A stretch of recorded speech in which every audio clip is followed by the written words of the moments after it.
Hello students, I am Shivani Sharma, your maths educator and I welcome you all to Magnet Brains, एक ऐसा platform जहां class KG से class 12 plus different competitive exams की तैयारी आप लोग बिल्कुल फ्री ऑफ कॉस्ट कर सकते हो। तो यहाँ ना तो आपको कोई सब्सक्रिप्शन लेना है और ना ही कोई कूपन कोड परचेज करना है, बस मन लगा के बहुत अच्छे तरीके से आप लोगों को पढ़ाई करनी है। So class 11th math students, आज के इस वीडियो में हम पढ़ने वाले हैं chapter number 2 relations and function, और उसमें भी आज हम डिस्कस करेंगे एक्सरसाइज 2.2 का ओवरव्यू। तो बेसिकली हम जानेंगे कि आखिरकार वो सब क्या कंसेप्ट्स हैं जो हमें पता होना चाहिए ताकि एक्सरसाइज 2.2 के सभी क्वेश्चंस को हम सॉल्व कर ले बहुत इजीली। उन सभी कंसेप्ट्स को आज के इस वीडियो में हम कवर करेंगे। ओके, तो यहाँ पे ना एक नया टॉपिक आपके सामने आएगा। एक्सरसाइज 2.2 के ओवरव्यू में एक नया टॉपिक आपके सामने आएगा और इस टॉपिक को आपको क्लास 12th में भी पढ़ना है, तो बहुत ध्यान से सुनना। जैसा कि आप देख सकते हैं, रिलेशंस। आज हम डिस्कस करेंगे कि ये मैथ्स में रिलेशन क्या होता है। वैसे तो आप सब जानते हो व्हाट इज रिलेशंस, लेकिन ये मैथ्स में रिलेशन क्या है, रिलेशन किसके बीच में डिफाइन होता है, ये हम सीखने वाले हैं। रिलेशन को कैसे रिप्रेजेंट किया जाता है, आज हम ये जानेंगे। मैथ्स में रिलेशन को कैसे रिप्रेजेंट करते हैं, रिलेशन क्या होता है, रिलेशन किसके बीच में डिफाइन किया जाता है, साथ में डोमेन क्या होता है, रेंज क्या होता है, कोडोमेन। ये जो नए नए टर्म्स आप सुन रहे हो, इन टर्म्स को आज हम डिकोड करेंगे, राइट। तो स्टार्ट करते हैं। सबसे पहले ये जानना कि what is relations in maths. Okay, तो सुनो जी, इस वीडियो से पहले आप लोगों को 2.1 एक्सरसाइज का कंसेप्ट ओवरव्यू मिला था।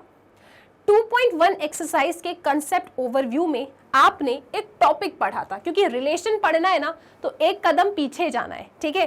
तो हम जाएंगे 2.1 एक्सरसाइज के कंसेप्ट ओवरव्यू में। सो 2.1 एक्सरसाइज के कंसेप्ट ओवरव्यू में आपने एक बड़ा ही इंपॉर्टेंट टॉपिक पढ़ा था जिसका नाम था कार्टेशियन प्रोडक्ट। आपको याद है कार्टेशियन प्रोडक्ट, राइट। तो थोड़ा सा ना आपको नॉलेज होना चाहिए कि कार्टेशियन प्रोडक्ट क्या है, क्योंकि जब हमें इसके बारे में पता होगा तब हम रिलेशन के ऊपर जंप कर सकते हैं, राइट। सो कार्टेशियन प्रोडक्ट क्या होता है, मेरे पास एक सेट है A, इसके अंदर कुछ एलिमेंट्स हैं। मेरे पास एक सेट है B, इसके अंदर कुछ एलिमेंट्स हैं। मुझे Cartesian product of A cross B चाहिए। तो आप लोग मुझे बता सकते हो A क्रॉस B के कार्टेशियन प्रोडक्ट में कितने एलिमेंट आएंगे? Ma'am, number of elements in A set is 3, ठीक है। Number of elements in A set is equal to 3, number of elements in B set is equal to 2। तो ma'am, number of elements in A cross B is equal to 6। मतलब A cross B set के अंदर 6 element आएंगे। अभी जब एक single set था तो सिंगल सिंगल एलिमेंट थे, यहाँ तो यार 2 सेट है, उनके बीच में क्रॉस है। तो इस सेट में जो 6 एलिमेंट आएंगे उसकी डिज़ाइन क्या होगी? उसकी डिज़ाइन होगी ऑर्डर्ड पेयर। तो यहाँ पे A क्रॉस B के अंदर आपको क्या मिलता है? ऑर्डर्ड पेयर मिलता है। अगर मैं A क्रॉस B में यहाँ पे ऑर्डर्ड पेयर्स लिखूँ तो कैसे कैसे आएंगे? A, 1, ठीक है। फिर A, 2, next B, 1, next B, 2, उसके बाद 6, 1, फिर C, 1, देन C, 2। ये सब ordered pairs A cross B के अंदर आएंगे। आप काउंट कर लीजिए, 6 एलिमेंट्स हैं, 1, 2, 3, 4, 5, 6, ठीक है। हम जा रहे हैं रिलेशंस को पढ़ने, लेकिन उससे पहले एक बार क्विक रिकैप कार्टेशियन प्रोडक्ट का बनता है, क्योंकि अगर आपको ये पता है तो रिलेशन आप आसानी से सीख जाओगे, ठीक है। यहाँ पे मैंने इसके एलिमेंट्स को लिस्ट कर दिया है, ठीक है। अगर मैं कहूँ सेट बिल्डर फॉर्म में तो A क्रॉस B के अंदर क्या आता है? वो सभी ordered pairs A cross B set के अंदर आएंगे जिसका पहला एलिमेंट पहले सेट से बिलोंग करेगा। इसे फर्स्ट मेंबर कहते हैं।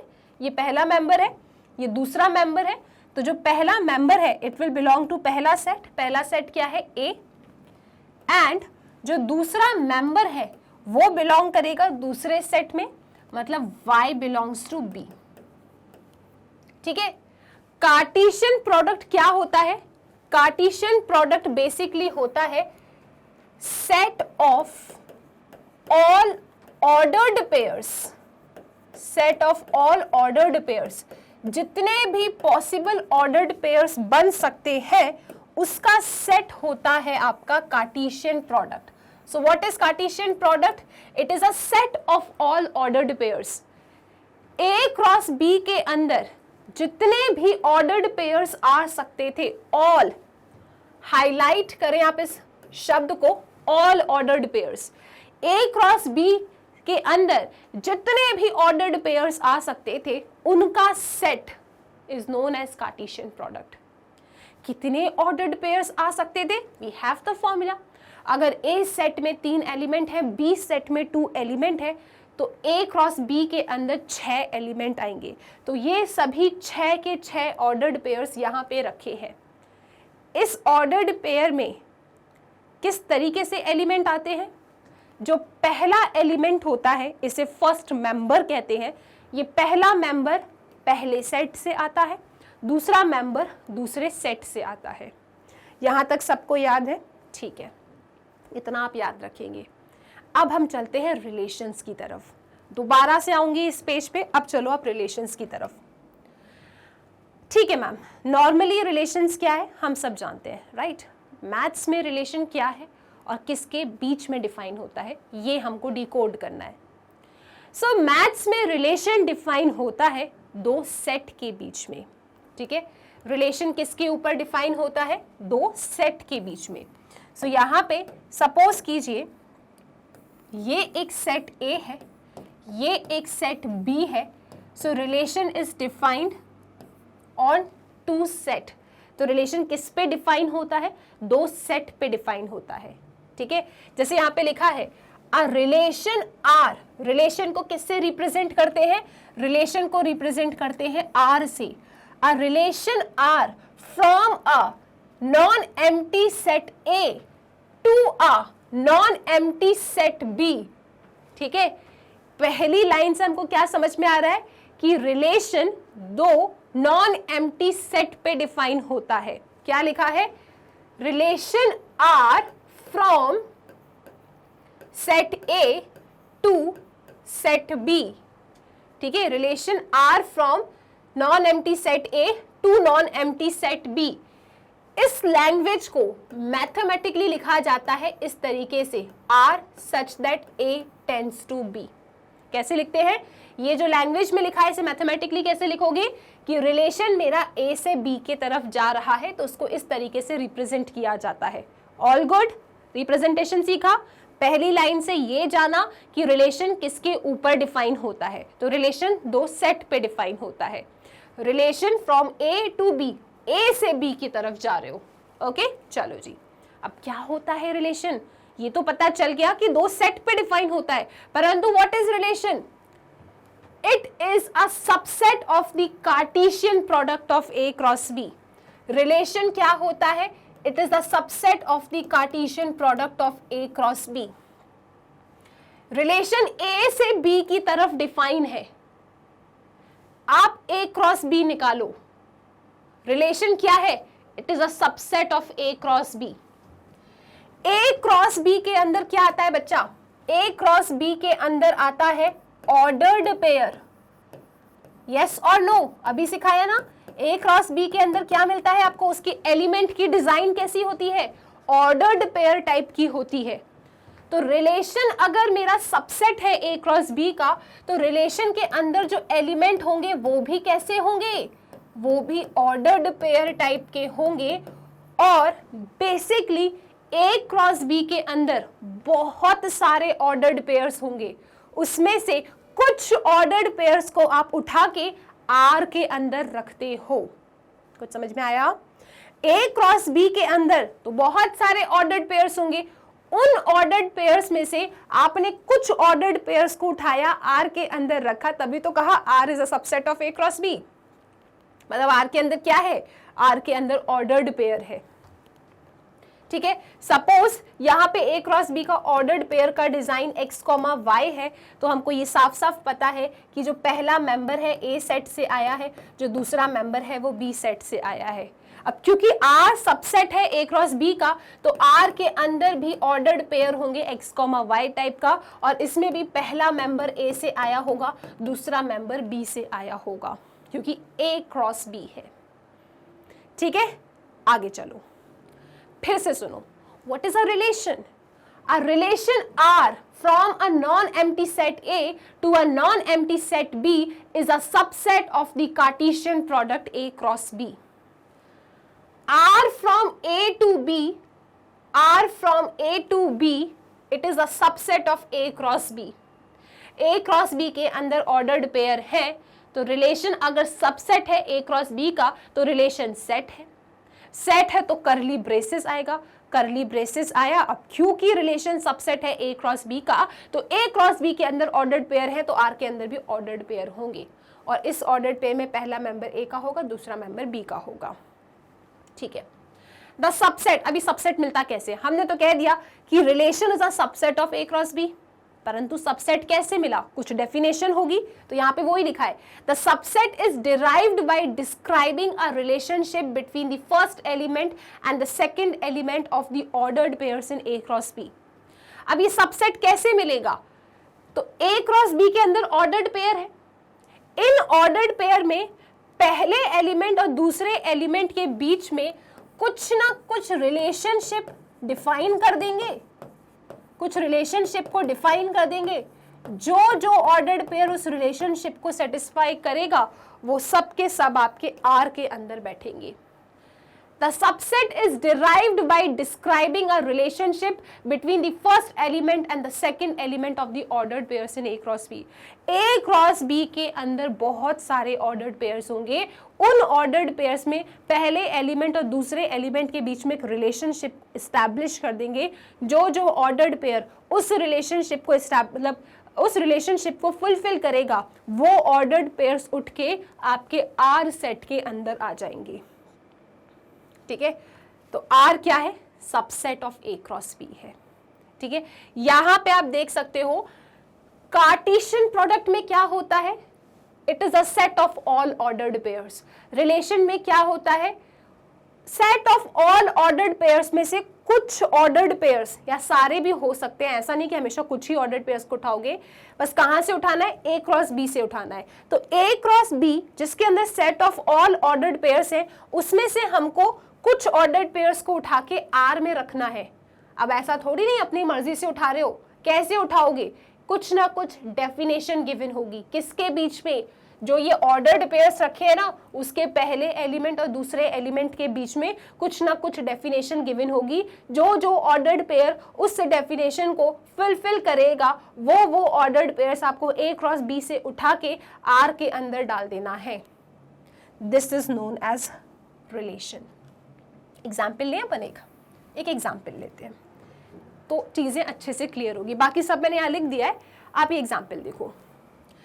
मेरे पास यहाँ पे जो क्वेश्चन है, एक ए सेट है मेरे पास, ठीक है, मैं लिख देती हूँ, आई हैव सेट ए जिसके अंदर एलिमेंट्स हैं 1 2 3। ओके बेटा, मेरे पास एक बी सेट है जिसके अंदर एलिमेंट्स 4 5 है। अब आप ये लाइन रीड करो, R be a relation from A to B. ये लैंग्वेज में लिखा है, परंतु हम तो मैथ्स वाले स्टूडेंट्स हैं, तो हमारे लिए क्या लिखा गया है, हम इसे कैसे डिकोड करेंगे, R be a relation from A to B. इसका मतलब है मैथमेटिकली आप इसको इस तरीके से लिखोगे। इसे कैसे रीड करोगे, R be a relation from A to B. A से बी की तरफ गया है, हम जानते हैं relation will be the subset of A cross B. A cross B का सबसेट होगा। ठीक है, ए क्रॉस बी के अंदर तो बहुत सारे ऑर्डर्ड पेयर्स आएंगे, उसमें से आपको कुछ ऑर्डर्ड पेयर्स को उठा के अपने आर के अंदर रख देना है। ऐसा जरूरी नहीं है कि हमेशा कुछ ही ऑर्डर्ड पेयर्स उठाए जाते हैं, कभी कभी सारे ऑर्डर्ड पेयर्स भी उठा लेते हैं। अब कैसे उठाना है ऑर्डर्ड पेयर्स को, उसके लिए एक रिलेशनशिप गिवन होता है। जो भी ऑर्डर्ड पेयर्स हैं आपके, उनके बीच में, उनके पहले और दूसरे एलिमेंट के बीच में कोई ना कोई रिलेशनशिप लिख के देते हैं। उस रिलेशनशिप को जो जो फिलफिल करेगा वो ऑर्डर्ड पेयर्स आपके आर सेट में आ जाते हैं। ठीक है, फिर से सुनो, एक सेट ए है, एक सेट बी है, R is a relation from A to B, मतलब R is a subset of A cross B. एक काम करते हैं अपन लोग, ए क्रॉस बी का पूरा सेट बना के लिख के दिखाते हैं आपको। ठीक है, सुनो, ए क्रॉस बी क्या होता है? It is a set of all ordered pairs, सारे ऑर्डर्ड पेयर्स का सेट है। ठीक है, कितने ऑर्डर्ड पेयर्स आएंगे ए क्रॉस बी में? ए में 3 एलिमेंट है, बी में 2 एलिमेंट्स है, 3 2 6, 6 ऑर्डर्ड पेयर्स आएंगे ए क्रॉस बी में। चलो 6 ऑर्डर्ड पेयर्स बना लेते हैं। पहले ए क्रॉस बी है तो पहला ए फिर बी, तो पहले ए के एलिमेंट को पकड़ो, बी के सारे एलिमेंट के साथ पेयर बनाओ। सो आप लिखेंगे यहाँ पे 1, 4, 1, 5। फिर ए का एलिमेंट पकड़ो, बी के सारे एलिमेंट के साथ पेयर बनाओ, 2, 4, 2, 5। ए का एलिमेंट फिक्स करो, बी के सारे एलिमेंट के साथ पेयर बनाओ, 3, 4, 3, 5, और ये आपने बंद कर दिया। ठीक है, चलो फिर से सुनो, एक बार फिर से सुनो। यहाँ पे ये थ्योरी है जो आपको याद रखना है। मैं अपना ए क्रॉस बी का सेट बना रही हूँ। So A cross B is a set of all ordered pairs from A to B, है ना। ए का एलिमेंट फिक्स किया, सारे पेयर बना लो बी के एलिमेंट से। सो 1, 4, 1, 5। ए का एलिमेंट फिक्स करो, बी के जितने भी एलिमेंट है सबके साथ पेयर बनाओ, 2, 4, 2, 5, कॉमा। ए का एलिमेंट फिक्स करो, बी के सारे एलिमेंट के साथ पेयर बना लो। बना लिया मैम। ठीक है, ये मेरा ए क्रॉस बी है। ठीक है, 6 के 6 ऑर्डर्ड पेयर्स रखे हैं। Relation is defined from A to B, relation is a subset of A cross B. इस ए क्रॉस बी के अंदर जो ऑर्डर्ड पेयर्स हैं, मुझे इसमें से ही कुछ ऑर्डर्ड पेयर्स को उठा के मेरे आर के अंदर रखना है। अब कौन से ऑर्डर्ड पेयर्स उठाऊं? ऐसा तो है नहीं कि अपनी मर्जी से कुछ भी उठा लो, यार मेरे को तो 1,5 अच्छा लग रहा है इसको ले लो। नहीं, ऐसा नहीं होता है। यहाँ पे आपके लिए रिलेशन की एक डेफिनेशन गिवन है। क्या डेफिनेशन गिवन है? डेफिनेशन गिवन है कि बेटा रिलेशन के अंदर वो सभी ऑर्डर्ड पेयर्स को आप रखोगे। कहाँ से रखोगे उन ऑर्डर्ड पेयर्स को? यहाँ से। रिलेशन के अंदर, रिलेशन भी एक सेट होगा, रिलेशन के अंदर वो सभी ऑर्डर्ड पेयर्स को आप रखोगे जो इस कंडीशन को फिलफिल कर रहा है। कंडीशन क्या है? कि दूसरा एलिमेंट इज इक्वल टू पहला एलिमेंट प्लस 3। और यहाँ पे ये जो आप x एंड y देख रहे हो ना, ये x आया है सेट A में से एंड y आया है सेट B में से। ठीक है, R के अंदर x, y टाइप के ऑर्डर्ड पेयर्स होंगे, लेकिन वो ऑर्डर्ड पेयर्स होंगे जो इस कंडीशन को फिलफिल कर रहे हैं। यहाँ जो पहला एलिमेंट है it will come from set A, जो दूसरा एलिमेंट है it will come from set B। तो हमने कहा ठीक है, एक काम करते हैं, अपन निकालते हैं अपने सारे ऑर्डर्ड पेयर्स। एक काम करो, x कहाँ से? देखो x, y है, तो पहला जो ऑर्डर्ड पेयर में पहला मेंबर होगा A सेट से आएगा। तो एक काम करते हैं, सेट A की तरफ जाते हैं। पहला मेंबर क्या है? मतलब सेट A में गए, क्योंकि R के अंदर x, y है। First member x always belongs to set A। तो मैं सेट A में गई, मैंने एलिमेंट को पकड़ा 1, तो x की जगह पे यहाँ पे 1 रखा, तो मुझे y क्या मिलेगा? 1 + 3 मतलब कि 4। दैट मीन्स 1, 4 मेरा पहला ऑर्डर्ड पेयर होगा जो R के अंदर आया है। ओके, फिर से चलो, comma, x belongs to set A। Set A के पास गई, 2 रखा था, तो मैंने यहाँ पे x की जगह पे 2 रखा, तो 2 + 3 क्या होगा? 5। तो मुझे y कितना मिल रहा है? 5 मिल रहा है। इसके बाद में मैं फिर से गई सेट A की तरफ। सेट A में एलिमेंट क्या है? 3, तो x की जगह पे यहाँ पे 3 रखो, तो 3 + 3 6, मुझे y क्या मिल रहा है? 6 मिल रहा है। क्या मैं अब फिर जा सकती हूँ सेट A पे? नहीं जा सकती। ओके, अब ये ऑर्डर्ड पेयर्स को आप ध्यान से देखो। इन लोगों ने कहा था कि R के अंदर x, y टाइप के ऑर्डर्ड पेयर आएंगे। इसमें x सेट A को बिलोंग करता है and y belongs to set B। तो ये 4, 5, 6 मेरे सेट B को बिलोंग करना चाहिए, परंतु मेरे सेट B में तो सिर्फ 4 और 5 है, 6 तो है ही नहीं। तो जब 6 है ही नहीं, तो ये वाला ऑर्डर्ड पेयर आप ले ही नहीं सकते। कुल मिला के आर के अंदर सिर्फ ये दो ऑर्डर्ड पेयर्स आ रहे हैं, और ध्यान से चेक कर लो ये दो के दो ऑर्डर्ड पेयर डेफिनेटली ए क्रॉस बी के अंदर होंगे। चेक कर लो 1,4 चेक करो 1,4 ये रहा, 2,5 ये रहा। तो आप देख पा रहे हो ना, R is a subset of A cross B, R subset है ए क्रॉस बी का, इसलिए आर एक रिलेशन है। ठीक है, कभी कभी ऐसे सवाल आते हैं कि प्रूव करो कि आर रिलेशन है, तो आर को रिलेशन अगर बताना है तो बताना होगा कि yes R is a subset of A cross B. यहाँ तो नहीं करना था, स्टिल मैंने आपको बता दिया। ठीक है, इस तरीके से आप किसी को रिलेशन प्रूव करते हो, भैया उसको सबसेट होना चाहिए ए क्रॉस बी का, अगर relation A to B define है तो यस 1,4 2,5 आर में है, इसके अंदर भी है, इसका सारा एलिमेंट इसके अंदर है, it is a subset of A cross B. ठीक है, मैंने आर फाइंड कर लिया, तो मैंने यहाँ से क्या देखा, मैंने यहाँ से क्या समझा कि रिलेशन क्या होता है, it is a subset of A cross B. अगर relation is defined from A to B तो आर क्या होगा, सबसेट होगा ए क्रॉस बी का। ए क्रॉस बी क्या होता है, कार्टेशियन प्रोडक्ट। कार्टेशियन प्रोडक्ट के अंदर क्या आता है, कार्टेशियन प्रोडक्ट एक वो सेट होता है जिसके अंदर सारे पॉसिबल ऑर्डर्ड पेयर्स लिखे जाते हैं। रिलेशन क्या होता है, रिलेशन सबसेट होता है ए क्रॉस बी का। हो सकता है कि उस आर के अंदर सारे ऑर्डर्ड पेयर्स आ जाएं ए क्रॉस बी के, या फिर ए क्रॉस बी के कुछ ऑर्डर्ड पेयर्स आ जाएं। बस इतना याद रखना है कि ए क्रॉस बी में जो भी एलिमेंट है उससे बाहर का ऑर्डर्ड पेयर आर के अंदर अलाउड नहीं होगा। राइट, इसलिए मैंने 3,6 को उड़ा दिया था, क्योंकि 3,6 नाम का कोई ऑर्डर्ड पेयर है ही नहीं, और साथ में 6 एलिमेंट है ही नहीं बी सेट में। ठीक है, तो ये मेरा रिलेशन है। रिलेशन क्या होता है, रिलेशन अगर पढ़ना है तो दो सेट तो होना चाहिए। ठीक है, राइट। फिर रिलेशन क्या है, सबसेट है ए क्रॉस बी का। ये ए क्रॉस बी क्या होता है, कार्टेशियन प्रोडक्ट, 2.1 में सीखा था। ओके, कार्टेशियन प्रोडक्ट में तो बहुत सारे ऑर्डर्ड पेयर्स हैं, तो क्या आर के अंदर भी बहुत सारे ऑर्डर्ड पेयर्स आएंगे या कुछ ऑर्डर्ड पेयर्स आएंगे, ये जानने के लिए एक रिलेशनशिप होता है जो क्वेश्चन वाले आपको देते हैं। जैसे यहाँ पे ये रिलेशन, ये डेफिनेशन गिवन था कि x एंड y ये जो ऑर्डर्ड पेयर्स हैं ए क्रॉस बी में, इसके ऊपर एक रिलेशन डाल दिया इनने, इसके पहले एलिमेंट और दूसरे एलिमेंट के ऊपर एक कंडीशन डाल दी। जो जो ऑर्डर्ड पेयर इस कंडीशन को फुलफिल करेंगे वो सब ऑर्डर्ड पेयर्स आपके आर के अंदर आएंगे।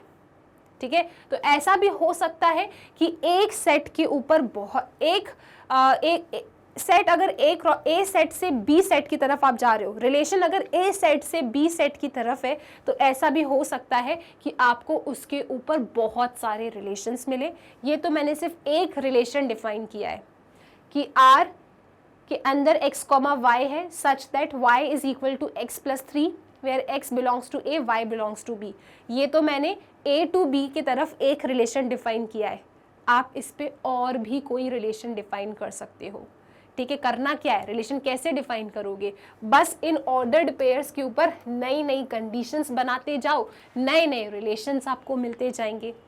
हम ये भी डिस्कस करेंगे टोटल नंबर ऑफ रिलेशंस कितने पॉसिबल होते हैं, उस पर भी आएंगे। लेकिन अभी आप ये समझो कि ऐसा नहीं होता है कि एक सेट से दूसरे सेट की तरफ आप जा रहे हो तो यहाँ पे आपको सिर्फ एक ही रिलेशन मिले, आपको और भी रिलेशन मिल सकते हैं। इस क्वेश्चन में एक रिलेशन डिफाइन किया जा सकता है कि भैया वो सभी ऑर्डर्ड पेयर्स को आप रिलेशन में रखो जिसका दूसरा एलिमेंट पहले एलिमेंट से बड़ा है, और x, y belongs to a, b।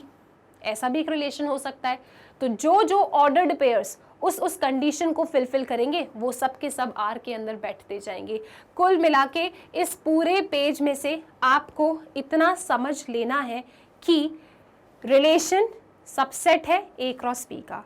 अगर relation is defined from A set to B set तो R is a subset of A cross B. A cross B के अंदर सारे ऑर्डर्ड पेयर्स, आर के अंदर हो सकता है सारे ऑर्डर्ड पेयर्स आए या कुछ ऑर्डर्ड पेयर्स आए, परंतु जो भी होगा आर सबसेट होगा ए क्रॉस बी का।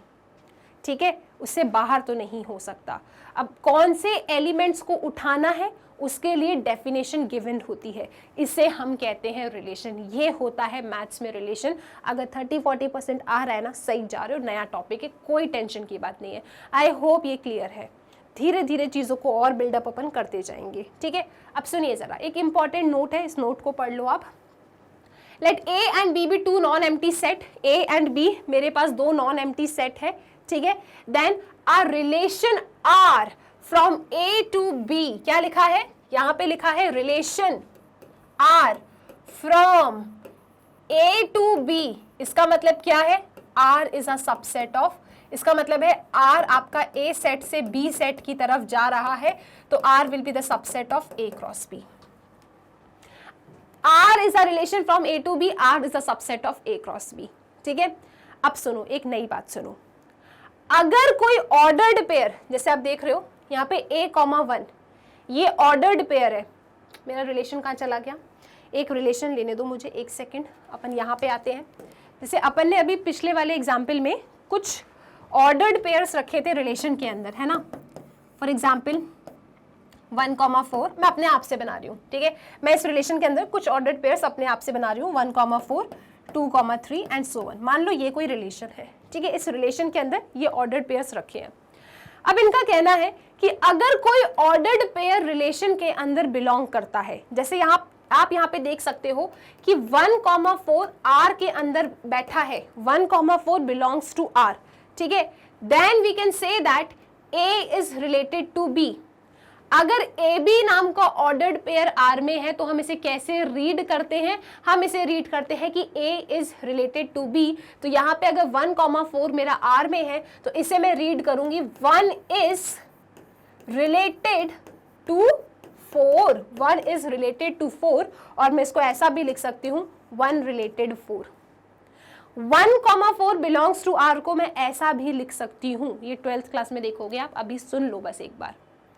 अगर मेरा कोई ऑर्डर्ड पेयर R के अंदर है, जैसे 1,4 ordered pair belongs to R, तो इसे मैं कैसे रीड कर सकती हूँ, 1 इज रिलेटेड टू 4, 1 R4, इसको इस तरीके से लिखा जा सकता है। देखो, if AB belongs to R then we can say that A is related to B and we write ARB। अगर कोई ऑर्डर्ड पेयर R के अंदर नहीं है, जैसे इस R के अंदर मुझे 2,6 नहीं दिख रहा, तो मैं कहूंगी 2,6 does not belongs to R and it is read as A is not related to B। जैसे AB ordered pair does not belongs to R, कैसे पढ़ोगे, A is not related to B, कैसे लिखोगे, A is not related to B।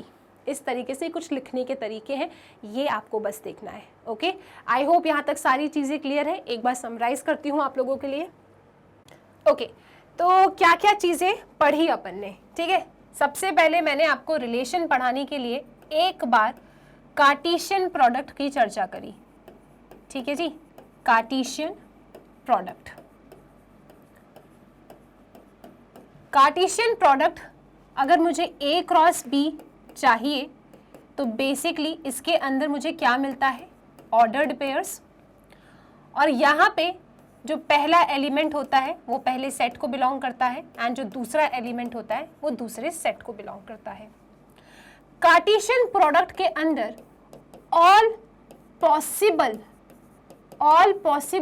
Ordered pairs आते हैं, all possible ordered pairs, मतलब अगर set A cross B के अंदर मुझे पता करना है कि कितने ऑर्डर्ड पेयर्स होंगे, वेरी सिंपल, सेट A के अंदर जितने एलिमेंट्स हैं उनका इनटू कर दो सेट B के अंदर जितने एलिमेंट्स हैं।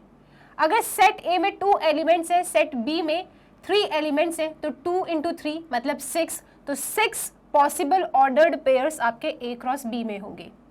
कार्टेशियन प्रोडक्ट के अंदर क्या आता है, all possible ordered pairs, and कितने होते हैं पॉसिबल ऑर्डर्ड पेयर्स, जितने एलिमेंट सेट A में है उनका मल्टीप्लाई कर दो जितने एलिमेंट सेट B में है, तो उतने पॉसिबल ऑर्डर्ड पेयर्स आपको A क्रॉस B में मिल जाएगा। फिर हमने चर्चा करी रिलेशन के ऊपर। सो बेसिकली रिलेशन किसके ऊपर डिफाइन होता है, सेट के ऊपर डिफाइन होता है। जैसे अगर कोई लाइन बोले कि R is from A to B, R is from A to B, इसका मतलब क्या है, R आपका A से B के तरफ जा रहा है, that means R is going to be the subset of A cross B। ये तो पॉइंट नंबर 1 हो गया। अगर कोई ऐसा बोले R is on N, सिर्फ एक ही सेट लिख दिया और बोलते हैं कि relation is on N, relation is on A, तो इसका बेटा मतलब होता है कि R आपका N से N की तरफ जा रहा है and R is a subset of N cross N। कहीं कहीं आपको ऐसा देखने के लिए भी मिलेगा, इसलिए मैंने आपको अभी बता दिया। कभी कभी तो लिख देंगे ऐसा ये लोग, चलो ऊपर ही लिखते हैं ताकि चीजें ना क्लियर हो जाए। मैं नहीं चाहती कि आपको कोई भी कंफ्यूजन हो, एक एक क्लैरिटी के साथ ना पूरी चीजें मैं पढ़ाना चाहती हूँ आपको। सो रिलेशन के बारे में हमें पता है कैपिटल R से डिनोट करते हैं, रिलेशन भी एक सेट होता है। ओके जी, अगर कभी ऐसा लिखा है, पॉइंट नंबर 1, अगर कभी ऐसा लिखा है कि R is from A to B, इसका मतलब क्या है मैथमेटिकली? R आपका A से B की तरफ जा रहा है, 100% R is going to be the subset of A cross B। अगर कभी ऐसा लिखा मिल जाए R is on A, R is on N, R is on Z, सिर्फ एक ही सेट लिख रहे हैं, इसका मतलब है कि रिलेशन आपका A से A की तरफ जा रहा है। अगर एक सेट लिखा है मतलब A से A की तरफ ही जा रहा है, और रिलेशन क्या होगा आपका? सबसेट होगा A क्रॉस A का। ओके, फिर हमने क्या जाना कि रिलेशन के अंदर क्या होता है बेटा? रिलेशन के अंदर ऑर्डर्ड पेयर्स होते हैं, ठीक है, क्योंकि relation is a subset of A cross B। तो यहां पे हमने ये जाना कि रिलेशन के अंदर क्या होता है? रिलेशन के अंदर ऑर्डर्ड पेयर्स होते हैं, मतलब रिलेशन एक सेट है, उसके एलिमेंट कैसे होंगे? ऑर्डर्ड पेयर्स होंगे। अब कौन से ऑर्डर्ड पेयर्स होंगे? A क्रॉस B से उठाना है। कौन से ऑर्डर्ड पेयर्स होंगे? उसके लिए डेफिनेटली कोई ना कोई डेफिनेशन गिवन होती है, डेफिनेटली कोई ना कोई डेफिनेशन गिवन होती है, ठीक है। तो ये अभी तक हमने चर्चा करी है रिलेशन के ऊपर। A क्रॉस B है, अगर R is from A to B, तो A क्रॉस B में जो ऑर्डर्ड पेयर्स हैं उसके ही कुछ ऑर्डर्ड पेयर्स R में होंगे, परंतु कौन से ऑर्डर्ड पेयर्स R में होंगे? उसके लिए first element and second element के बीच में कुछ ना कुछ रिलेशनशिप क्वेश्चन में गिवन होता है। जो जो ऑर्डर्ड पेयर्स उस रिलेशनशिप को इस्टेब्लिश कर रहे हैं, वो सारे ऑर्डर्ड पेयर्स उठा के R के अंदर रख देना है, रिलेशन एक सेट होता है, ठीक है। चलो, ये अभी तक हमने इतना पढ़ा। ओके, अब ना रिप्रेजेंटेशन ऑफ, अच्छा एक और चीज हमने पढ़ी, अगर कोई ऑर्डर्ड पेयर आपका रिलेशन के अंदर बिलोंग करता है तो उसको आप ऐसा भी लिख सकते हो, ठीक है। फिर हमने ये जाना कि अगर कोई ऑर्डर्ड पेयर रिलेशन के अंदर बिलोंग नहीं करता है तो उसको आप ऐसा लिख सकते हो, ठीक है। क्लियर है? इतना अभी हमने डिस्कस किया। अब रिप्रेजेंटेशन ऑफ रिलेशन को समझने से पहले हम एक टॉपिक सीखेंगे, that is domain of a relation क्या है, कोडोमेन ऑफ अ रिलेशन क्या है, and range of a relation क्या है, ठीक है। उसके बाद मैं आपको रिप्रेजेंटेशन ऑफ रिलेशन बताऊंगी। सो अभी हम डिस्कस करने जा रहे हैं डोमेन ऑफ अ रिलेशन। बहुत इंटरेस्टिंग है, ध्यान से सुनना है, ठीक है। डोमेन ऑफ अ रिलेशन, तो देखो, let R be a relation from A to B, कहीं ना कहीं से तो रिलेशन होगा। हम डोमेन सीखने जा रहे हैं, नया टर्म है, बहुत सिंपल है। ओके, क्या लिखा है कि R be a relation from A to B। R क्या है? रिलेशन है A से B की तरफ, इसका मतलब क्या होगा? R is a subset of A cross B, ठीक है। इतना लैंग्वेज पढ़ के मैथ्स में हम ये तो तोड़ के लिख देते हैं, ठीक है। Okay, let R be a relation from A to B, मतलब R such that A tends to B, R is a subset of A cross B। अब डोमेन क्या होता है? बहुत ध्यान से सुनना। एक सेट होता है। डोमेन क्या है? एक सेट है। तो यहाँ पे लिख लेती हूँ, डोमेन क्या है? एक सेट है। सेट है तो भैया एलिमेंट होंगे। कौन से एलिमेंट? सुनो, the set of all first coordinates of elements of R. R के अंदर ऑर्डर्ड पेयर है, उस ऑर्डर्ड पेयर में जो पहले एलिमेंट है उन सभी एलिमेंट का जो सेट होता है उसे हम डोमेन कहते हैं। क्या लिखा है?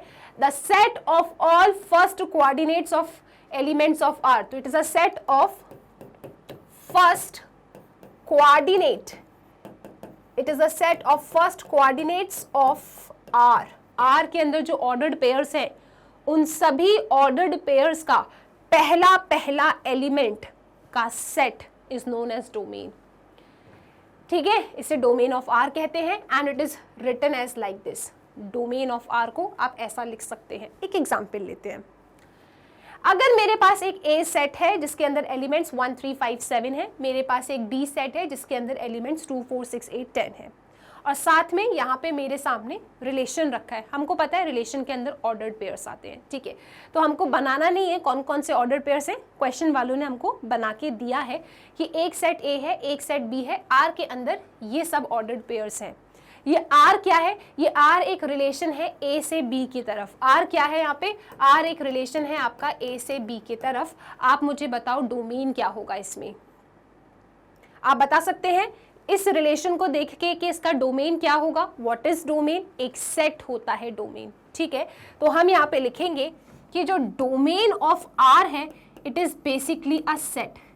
किसका सेट, आपके रिलेशन में जो ऑर्डर्ड पेयर्स रखे हैं, इन ऑर्डर्ड पेयर्स में जो पहले पहले एलिमेंट है विदाउट रिपीटेशन उसका सेट।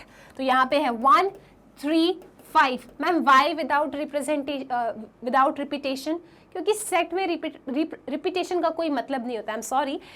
यहाँ पे what is domain of R, it is a set of all first coordinates of elements of R. R के अंदर ऑर्डर्ड पेयर्स हैं, इन ऑर्डर्ड पेयर्स के जो पहले पहले मेंबर है उनका सेट विदाउट रिपीटेशन, क्योंकि सेट में रिपीटेशन का तो कोई मतलब ही नहीं होता है। तो डोमेन ऑफ आर क्या है, 1 3 5। अगेन 1 आ रहा है, फिर से लिखने का क्या मतलब है। तो डोमेन क्या हो गया बेटा, 1 3 5 हो गया। आंसर चेक कर लो, डोमेन ऑफ आर क्या आ रहा है, 1 3 5 आ रहा है। क्या हमको समझ में आया डोमेन क्या है। बहुत सिंपल है ना, नाम को देख के डरना नहीं है। डोमेन पता नहीं मैम क्या होगा, कुछ भी नहीं है इसमें। डोमेन में क्या है, आपके पास रिलेशन है, ठीक है, आपको किसी से मतलब नहीं है, आपके पास रिलेशन है। इस रिलेशन में जो ऑर्डर्ड पेयर्स रखे हैं, उन ऑर्डर्ड पेयर्स के जो पहले पहले एलिमेंट है, जो पहले पहले एलिमेंट है, उन एलिमेंट का set is known as domain. और अगर कोई एलिमेंट रिपीट कर रहा है तो उसको एक ही बार लिखो, ठीक है। This is known as domain. एक बार चेक कर लो, set of first coordinates of R. What is domain, याद हो गया सबको, डोमेन क्या होता है, द सेट ऑफ ऑल, सारे, the set of all first coordinates of elements of R. R के अंदर जो भी एलिमेंट हैं, जितने भी ऑर्डर्ड पेयर्स हैं, उन सभी ऑर्डर्ड पेयर्स का पहला पहला एलिमेंट उठा लो, विदाउट रिपीटेशन सेट में रख दो, that is domain of R. I wish ये कंसेप्ट क्लियर है सबको, ठीक है। डोमेन आ गया, थम्स अप, आगे चले। चलो बेटा, range, range of a relation. अब रेंज ऑफ अ रिलेशन क्या होता है, रिलेशन के अंदर ऑर्डर्ड पेयर्स हैं, अगर उनके पहले पहले एलिमेंट डोमेन है तो दूसरे दूसरे एलिमेंट भी तो कुछ होंगे। बिल्कुल सही, जो दूसरे दूसरे एलिमेंट है they are known as range. Read कर लो, आर अगर कोई रिलेशन है ए से बी की तरफ, द सेट ऑफ, सेट, ठीक है, the set of all second coordinates of elements of R is called the range of R, denoted by range of R. Example, A set है, element है 1 3 5 7, B set है 2 4 6 8 10। R के अंदर ये ordered pairs है, R एक relation है A to B की तरफ। आप मुझे इसमें रेंज बता दीजिए, रेंज क्या होता है। रेंज बताने के लिए रिलेशन में रखे ऑर्डर्ड पेयर्स को देखो, उन ऑर्डर्ड पेयर्स में जो ये दूसरे दूसरे मेंबर हैं विदाउट रिपीटेशन, उनका सेट बना दो, उसी को हम कहते हैं रेंज। तो रेंज क्या है, 8 6 2 4, ठीक है, क्लियर है सबको। डोमेन क्या होता है, अगर मैं यहाँ पे आपको लिख के दिखाऊं तो फॉर एग्जाम्पल ये हमने सीखा, आगे चलो आप यहाँ से। अभी हम बात कर रहे हैं, एक मेरे पास रिलेशन है, ठीक है, which is defined from set A to set B, ठीक है। मेरे पास इस रिलेशन के अंदर कुछ ऑर्डर्ड पेयर्स हैं, A B C D E F suppose, ठीक है। इन ऑर्डर्ड पेयर्स में जो पहले पहले मेंबर्स हैं उनका set is known as domain, ठीक है। रिलेशन में ऑर्डर्ड पेयर्स हैं, उन ऑर्डर्ड पेयर्स के जो ये पहले पहले एलिमेंट हैं उनका set is known as domain, ठीक है। इन रिलेशन में जो दूसरे दूसरे, इस रिलेशन में जो ऑर्डर्ड पेयर्स हैं, इस रिलेशन में जो ऑर्डर्ड पेयर्स हैं उसमें जो सेकंड एलिमेंट्स हैं उनका सेट बी डी एफ, उसे हम कहते हैं range. So what is range? Relation में जो ऑर्डर्ड पेयर्स है उसके जो दूसरे मेंबर्स हैं उनका set is known as range. Domain क्या है? रिलेशन में जो ऑर्डर्ड पेयर्स हैं उन ऑर्डर्ड पेयर्स के जो पहले एलिमेंट है उसका सेट विदाउट रिपीटेशन। ठीक है, इसे हम कहते हैं डोमेन, इन्हें हम कहते हैं रेंज। यहां तक सब ठीक? चलो बेटा आगे चलते हैं अपन, बहुत मजे आएगी, बिल्कुल टेंशन नहीं लेना है आपको। रेंज आ गया, अब चलते हैं नेक्स्ट टॉपिक पे, that is codomain of a relation. Codomain क्या होता है? अगेन वेरी सिंपल, महा simple. Let R be a relation from A to B. R मेरा कोई रिलेशन है ए टू बी की तरफ, ठीक है। बाकी सब इसको ऐसे पढ़ेंगे, आप इसको ऐसे देखोगे, ठीक है। आपने लैंग्वेज पढ़ा, हम तो भाई मैथ्स वाले हैं, हम इसको ऐसे देखेंगे। ऑल गुड, ठीक है। अब ये कोडोमेन क्या होता है? The set B is called the codomain of R. अगर आर रिलेशन आपका ए से बी की तरफ है तो ये जो सेकंड सेट होता है ना पूरा, इस पूरे सेकंड सेट को कोडोमेन कहा जाता है। That's it. सपोज ए एक सेट है, बी एक सेट है, आर रिलेशन है। कोडोमेन को रिलेशन से मतलब ही नहीं है। कोडोमेन को सिर्फ इससे मतलब है कि रिलेशन कहां से कहां तक जा रहा है। सो ये जो रिलेशन है ये फ्रॉम ए टू बी जा रहा है, ए से बी की तरफ, तो बी मेरा सेकंड सेट है, तो बी को ही मैं कहती हूँ कोडोमेन। बी क्या है? 2 4 6 8 10, तो इसी को ही हम कोडोमेन कहते हैं, ठीक है। तो यहाँ पे कोडोमेन क्या होगा? कोडोमेन होगा आपका एंटायर सेकंड सेट।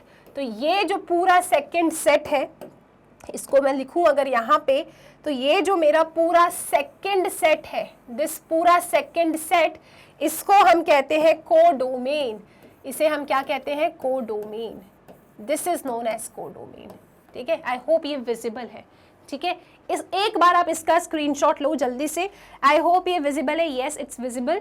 तो यहाँ पे जो आपका एंटायर सेकंड सेट है उसे कोडोमेन कहते हैं। कोडोमेन को रिलेशन से नहीं मतलब है, ठीक है, वो ऑर्डर्ड पेयर से नहीं खेलता। जो सेकंड सेट है, that entire second set is known as codomain, ठीक है। आई होप ये बात क्लियर है। इसका अच्छे से स्क्रीनशॉट लो। डोमेन, रेंज, कोडोमेन, क्या ये बात आ गई हमको समझ में? तो हमने 3 नए टर्म्स आज डिस्कस किए। What is domain?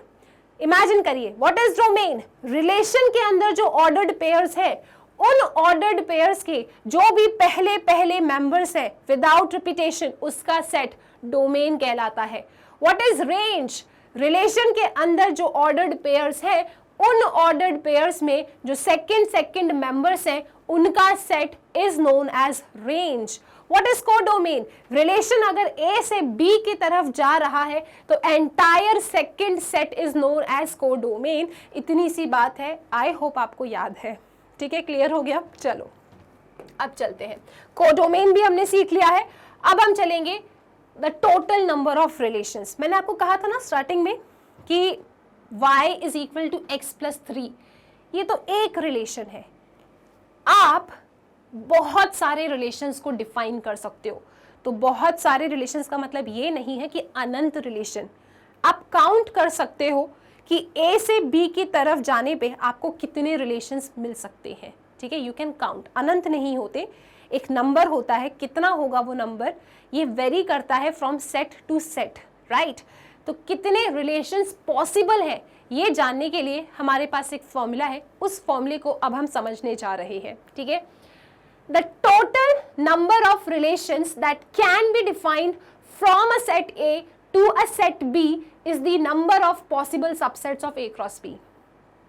सुनो, अभी तक हमने क्या देखा, एक बार सारी चीजें चेक करो। हमने कोडोमेन ऑफ अ रिलेशन पढ़ा, यस मैम, पूरा कोडोमेन पढ़ा। हमने रेंज ऑफ अ रिलेशन पढ़ा, यस मैम, पूरा रेंज पढ़ा। हमने डोमेन पढ़ लिया, कोई दिक्कत नहीं है।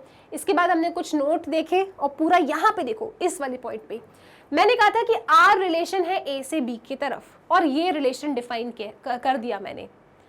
अब ए से बी की तरफ जाने पे टोटल पॉसिबल कितने रिलेशंस बन सकते हैं उसे हम काउंट करने जा रहे हैं, ठीक है। ये तो एक रिलेशन बनाया, मैं ऐसे और भी रिलेशंस बना सकती हूँ। मुझे करना क्या है रिलेशन बनाने में, बस पहले एलिमेंट और दूसरे एलिमेंट में नए नए रिलेशन इस्टेब्लिश करना है। y is equal to x plus 1 कर दूँ, मैं y ग्रेटर देन x कर दूँ, मैं y लेस देन x कर दूँ, मुझे नए नए रिलेशंस मिलते जाएंगे। तो आखिरकार a से b की तरफ जाने पे कितने नए रिलेशंस बन सकते हैं उसको हम डिस्कस करने जा रहे हैं। आ जाओ फटाक सीधे इसको देख लेते हैं अपन। क्या लिखा है?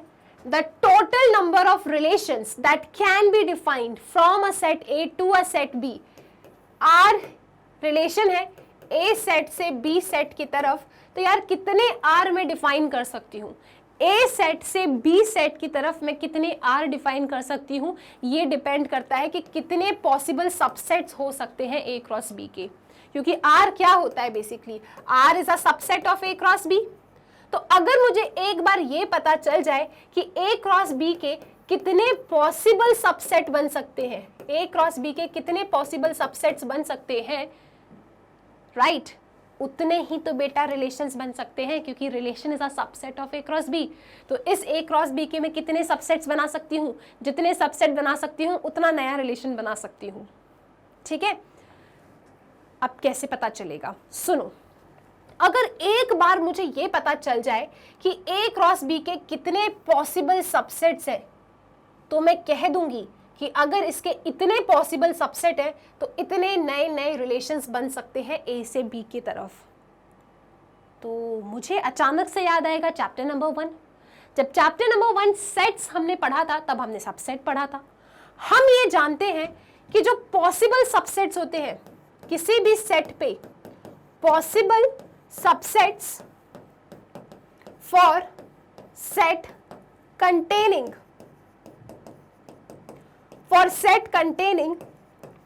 n elements, अगर कोई सेट है जिसके अंदर n एलिमेंट्स है, अगर कोई सेट है जिसके अंदर n एलिमेंट्स है, तो उसके पॉसिबल सबसेट्स कितने बन सकते हैं? 2 की पावर n। ये हमने सीखा है चैप्टर नंबर 1 में। मैं कह रही हूं कि R रिलेशन A से B की तरफ जा रहा है, तो ऐसे में कितने R बना सकती हूँ? तो मैंने कहा A से B की तरफ जा रहा है, R तो सबसेट होता है A क्रॉस B का। अगर एक बार मुझे ये पता चल जाए कि A क्रॉस B के कितने पॉसिबल सबसेट हो सकते हैं, बेटा उतने रिलेशंस बना दूंगी नए नए। तो कितने पॉसिबल सबसेट होंगे? तो मुझे पता है कि किसी भी सेट में अगर n एलिमेंट्स हैं तो पॉसिबल सबसेट 2 की पावर n होता है। अगर मुझे एक बार ये पता चल जाए कि मेरे A क्रॉस B में कितने एलिमेंट हैं, तो भैया जितने भी एलिमेंट्स हैं उसकी पावर में अगर कर दूंगी ना, तो उतने मुझे सबसेट मिल जाएंगे इस फॉर्मूले से, और जितने सबसेट मिल जाएंगे उतने रिलेशन मिल जाएंगे। अब A क्रॉस B में कितने एलिमेंट है ये तो हम जानते हैं, 2.1 में पढ़कर आए हैं। A क्रॉस B में कितने एलिमेंट है? Number of elements in A cross B is basically number of elements in A into number of elements in B। अगर A सेट में P एलिमेंट्स है, B सेट में Q एलिमेंट्स हैं, तो number of elements in A cross B set कितना होगा? PQ होगा। अगर A क्रॉस B के अंदर PQ एलिमेंट्स हैं, तो पॉसिबल सबसेट्स कितने बन सकते हैं? इसके possible subsets of A cross B, A cross B के कितने पॉसिबल सबसेट्स बन सकते हैं? जितने एलिमेंट है 2 की पावर पे चढ़ा दो, 2 की power PQ according to that formula. किसी भी सेट के कितने सबसेट होंगे ये डिपेंड करता है उस सेट में कितने एलिमेंट है। जितने भी एलिमेंट है, राइट, उसे 2 की पावर में चढ़ा दो, तो 2 की पावर n। अगर n एलिमेंट्स है, A क्रॉस B के कितने पॉसिबल सबसेट होंगे? A क्रॉस B में कितने एलिमेंट है? तो 2 की पावर PQ कर दो, तो 2 की पावर PQ सबसेट्स बन सकते हैं। तो जितने सबसेट्स बन रहे हैं उतने रिलेशन बनेंगे, क्योंकि रिलेशन तो सबसेट होता है ना A क्रॉस B का। तो बस इतनी सी बात थी। तो यहाँ पे हमने ये सीख लिया कि total number of relations is 2 की पावर PQ। ये फॉर्मूला समझ में आया? कैसे आया? ठीक है, एक लिंक है ये, आओ फिर से समझो। Very important, very very important. अगर कोई आपसे पूछे, देखो R रिलेशन है A से B की तरफ, किसी ने पूछा हाउ मेनी R, A से B की तरफ कितने R बना सकते हो? तो मैंने कहा यार R बेसिकली सबसेट होता है ना A क्रॉस B का, तो जितने पॉसिबल सबसेट होंगे A क्रॉस B का, उतने मुझे आर मिल जाएंगे, क्योंकि आर तो सबसेट होता है ए क्रॉस बी का, जितने सबसेट बना दोगे उतने आर बना दूंगी मैं तो, ठीक है। फिर हम जानते हैं चैप्टर नंबर 1 से कि possible subset, number of possible subsets of a set containing n elements, अगर किसी सेट में n एलिमेंट्स है तो इसके पॉसिबल सबसेट्स कितने होंगे, 2 की पावर n। तो यहां पे मैंने लिखा है कि possible subsets of a cross b is equal to r, number of possible subsets of a cross b will be equal to number of r। कितने r होंगे वो डिपेंड करता है कितना a क्रॉस b बन जाएगा। मुझे पता है कि if a cross b has pq elements, अगर a क्रॉस b के अंदर pq नंबर ऑफ एलिमेंट्स है, pq एलिमेंट्स है a क्रॉस b सेट के अंदर, तो इसके पॉसिबल सबसेट्स कितने बनेंगे, इसके पॉसिबल सबसेट्स बनेंगे 2 की पावर pq। तो अगर इतने पॉसिबल सबसेट्स बनेंगे तो इतने ही इसके रिलेशन बनेंगे, दैट्स इट, ठीक है। क्लियर है सबको, बस इतनी सी बात है, आपको इसे याद रखना है। आई होप ये क्लियर है, इसके ऊपर भी क्वेश्चन आता है। पूरी कहानी समझ में आई आपको, ठीक है। The total number of relations that can be defined from set A to set B is the number of possible subsets of A cross B, क्योंकि R is a subset of A cross B। जितने A cross B के subset बनेंगे उतने relation बनेंगे। A cross B के अंदर PQ elements हैं तो A cross B के 2 की पावर PQ सबसेट बनेंगे तो 2 की पावर PQ रिलेशंस बनेंगे, दैट्स इट, यही चीज लिखी है। फिर यहाँ पे लिखा है a relation R from A to A is also stated as relation on A। तो अगर कभी ऐसा लिखा मिल जाए relation on A, तो इसका मतलब यही है कि relation from A to A, इसका मतलब यही होता है। और इसका मतलब होता है कि A से A की तरफ जा रहे हो। ये चीज़ तो मैंने आपको पहले ही बता दी, यहाँ पे चेक करो, ये चीज़ तो हम पहले ही डिस्कस कर चुके हैं, ठीक है। ये सब स्क्रीनशॉट लेते रहो, ये अच्छे नोट्स बन जाते हैं ऐसे। R इज ऑन A, मतलब R such that A tends to A, R is a subset of A cross A, ठीक है। कितने रिलेशन होंगे, जितने पॉसिबल सबसेट्स बन सकते हैं A क्रॉस A के।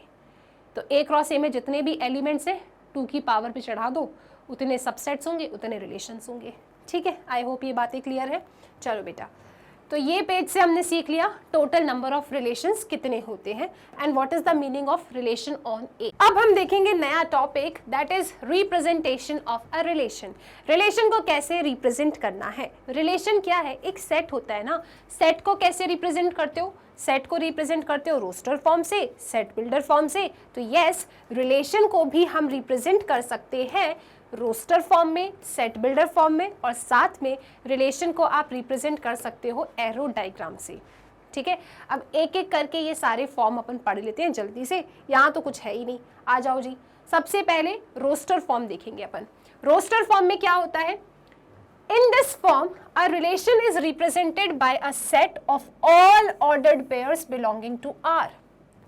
रिलेशन R के अंदर जितने भी ऑर्डर्ड पेयर्स हैं उन सभी ऑर्डर्ड पेयर्स का आप सेट बना लो, तो ये हो जाता है रोस्टर फॉर्म।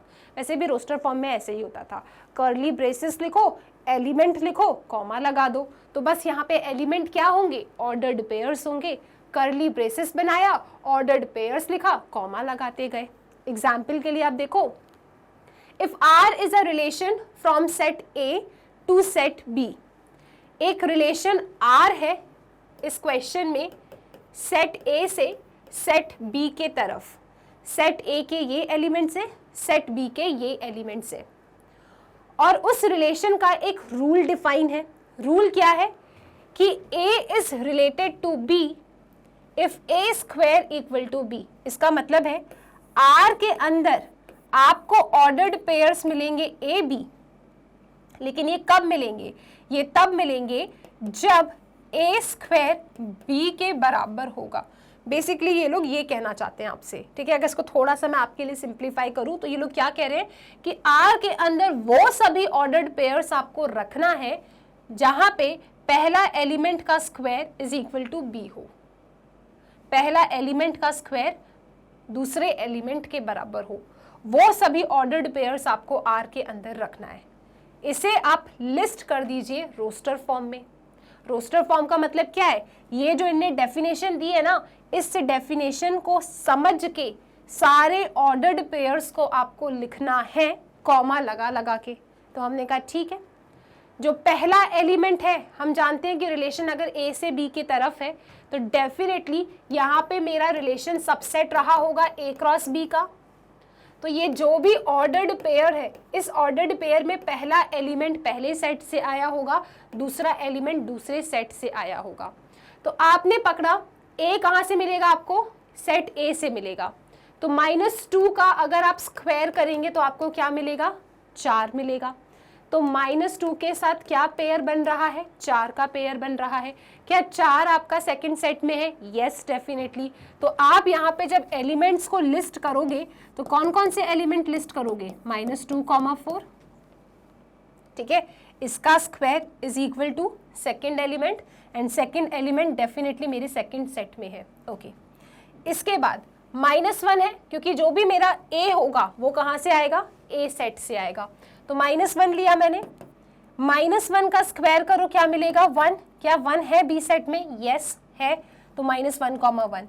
उसके बाद सेट ए में क्या है, 0, 0 का स्क्वायर 0 मिलेगा। क्या सेट बी में 0 है, यस। फिर सेट ए में क्या है बेटा, 1, 1 का स्क्वायर क्या होगा, 1, यस सेट बी के अंदर है। फिर क्या है, 2, 2 का स्क्वायर इज 4, हाँ सेट बी में है। तो बस ये सब के सब ऑर्डर्ड पेयर्स मेरे इस रिलेशन में आएंगे और ये रोस्टर फॉर्म है, आप चेक कर सकते हो। रोस्टर फॉर्म में ज़रूरी क्या है, कर्ली ब्रेसेस, एलिमेंट्स को लिखो कॉमा लगा लगा के। -2, 4 हमारा भी आया, इनका भी आया। -1, 1 यस, 0, 0 यस, 1, 1 यस, 2, 4 यस। तो ऑर्डर से कोई फ़र्क नहीं पड़ता है, आगे पीछे हो सकता है, बस एलिमेंट्स पूरे सेम होने चाहिए, ठीक है। सो ये हो गया रोस्टर फॉर्म। तो रोस्टर फॉर्म में बेसिकली क्या होगा, आपको रिलेशन की डेफिनेशन लिख के देंगे, उसको डिकोड करना है और एलिमेंट्स को उठा उठा के रखना है। अगर साफ साफ इनने कहा है कि रिलेशन ए से बी के तरफ है, so R will be the subset of A cross B. अगर ये ऐसा लिखते हैं ए रिलेटेड टू बी, तो इसका मतलब यही होता है A B ordered pair R के अंदर है। तो ए बी अगर ऑर्डर्ड पेयर आर के अंदर है तो ये तो श्योर है कि आर ए क्रॉस बी का सबसेट है। तो इस ऑर्डर्ड पेयर में पहला एलिमेंट पहले सेट से आया है, दूसरा एलिमेंट दूसरे सेट से आया है। तो पहले एलिमेंट को पकड़ो, दैट इज ए, उसका स्क्वायर करो, ठीक है, आपको दूसरा एलिमेंट मिल जाएगा जो बी होगा। बस चेक कर लेना कि स्क्वायर करने पे जो भी एलिमेंट आ रहा है क्या वो दूसरे सेट में है या नहीं। अगर है तो उसे लोगे, नहीं होता तो उसे इग्नोर कर देते, ठीक है। तो इस क्वेश्चन में हुआ क्या, बेसिकली आपके पास यहाँ पे रिलेशन की डेफिनेशन थी, आपको रिलेशन के पेयर्स लिखने थे, ऑर्डर्ड पेयर्स लिख के लिस्ट करना था कॉमा लगा लगा के। इस तरीके से ये होता है रोस्टर फॉर्म। बस इतना याद रखो, रोस्टर फॉर्म में रिलेशन की डेफिनेशन को तोड़ना है, डिकोड करना है और ऑर्डर्ड पेयर्स बना के रख के आ जाना है। सेट के अंदर ऑर्डर्ड पेयर्स लिखो, कॉमा लगाते जाओ, ठीक है। इस तरीके से आपका रोस्टर फॉर्म होगा। फिर बात करेंगे set builder form. The next way to represent a relation is set builder form. Set builder form में हमने क्या सीखा था कि आप एलिमेंट लिखते हो और फिर उसकी यहाँ पे प्रॉपर्टी लिखते हो, ये सीख कर आए थे। ये था सेट का केस। लेकिन अब हमें रिलेशन को लिखना है सेट बिल्डर फॉर्म में। तो बेटा रिलेशन में एक्स तो नहीं आता, रिलेशन में ऑर्डर्ड पेयर आता है। तो आप सभी ऑर्डर्ड पेयर्स को x, y कहोगे और यहाँ पे उसकी प्रॉपर्टी लिस्ट कर दोगे, ठीक है। बस आपका सेट बिल्डर फॉर्म हो जाएगा, राइट। चलो जी, example, in this form the relation from set A to set B is represented as this। कैसा कि रिलेशन के अंदर सभी ऑर्डर्ड पेयर्स हैं such that A belongs to set A, B belongs to set B, क्योंकि relation आपका A से B की तरफ है।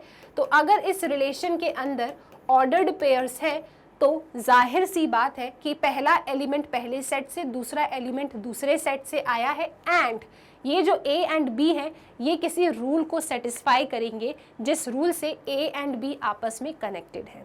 तो वो रूल आपको लिखना होता है। एग्जाम्पल समझते हैं। मेरे पास एक सेट A है, उसके अंदर एलिमेंट्स 1 2 3 4 5 है। एक सेट B है, इसके अंदर कुछ एलिमेंट्स है। और मैं आपको रिलेशन भी दे रही हूँ। रिलेशन कहाँ से कहाँ है? रिलेशन ए से बी की तरफ है। उस रिलेशन के अंदर जो भी ऑर्डर्ड पेयर्स होंगे वो मैं आपको लिख के दे रही हूँ। मैंने आपको रोस्टर फॉर्म में रिलेशन दे दिया है, आप इस रिलेशन को सेट बिल्डर फॉर्म में मुझे लिख के दिखाओ।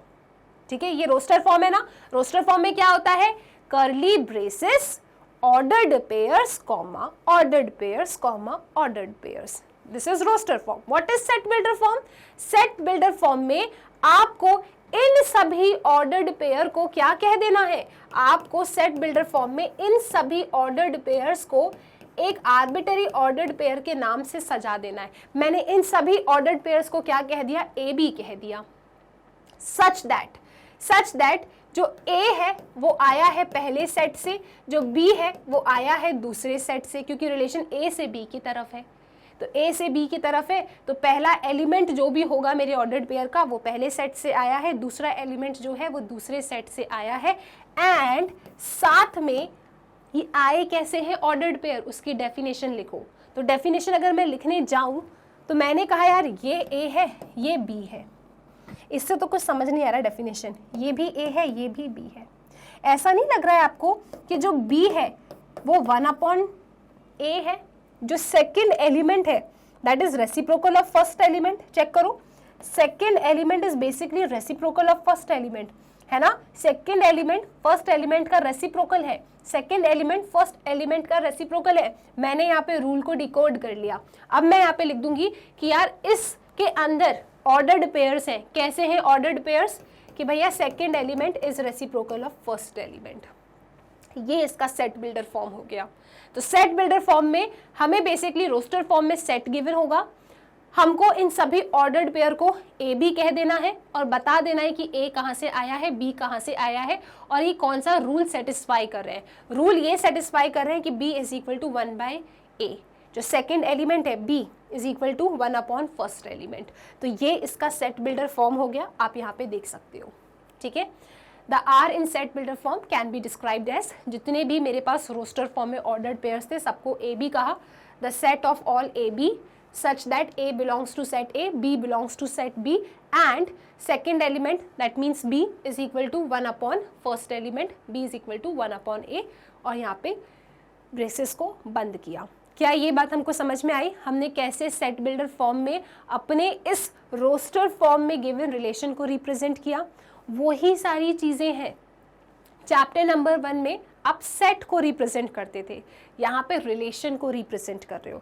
रिलेशन में ऑर्डर्ड पेयर आता है, तो जब यहाँ पे इसको सेट बिल्डर में लिखोगे तो the set of all ordered pair A B such that पहला एलिमेंट बिलोंग्स टू पहला सेट, दूसरा एलिमेंट बिलोंग्स टू दूसरा set, and A and B के बीच में क्या रिलेशन है, कौन सा रूल है जिससे ये बंधे हुए हैं। रूल क्या है कि second element is equal to 1/, first element. उस रूल को लिख देना है, दैट्स इट।